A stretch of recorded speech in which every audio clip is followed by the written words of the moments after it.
In a small town in southern Georgia, USA, I, Jonathan Harper, have always been proud of my son Michael.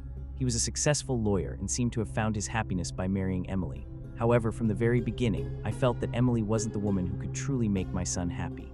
Emily hailed from a big city and upon moving to our quiet town, constantly expressed her dissatisfaction with local life. She criticized everything, from our family traditions to the simple joys we cherished.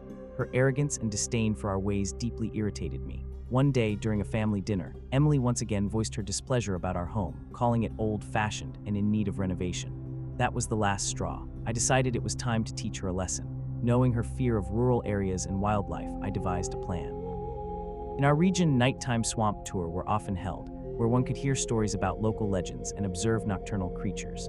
I convinced Michael that such a tour would help Emily better understand and appreciate our land. Michael enthusiastically supported the idea and suggested that Emily go on the tour with me while he was busy at work.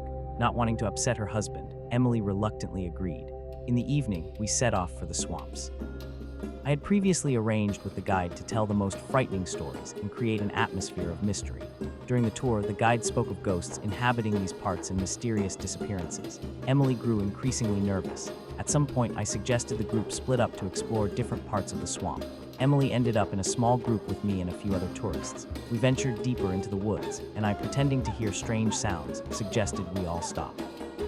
At that moment, I signaled to local actors I had prepared in advance, who began making eerie noises and rustling in the bushes. Emily panicked. She screamed and tried to run, but I calmed her, saying it was all just part of the tour. After returning home, Emily was pale and trembling. She no longer expressed her disdain for our area and became much more reserved in her remarks. Michael noticed the change in her behavior but didn't know the true reason.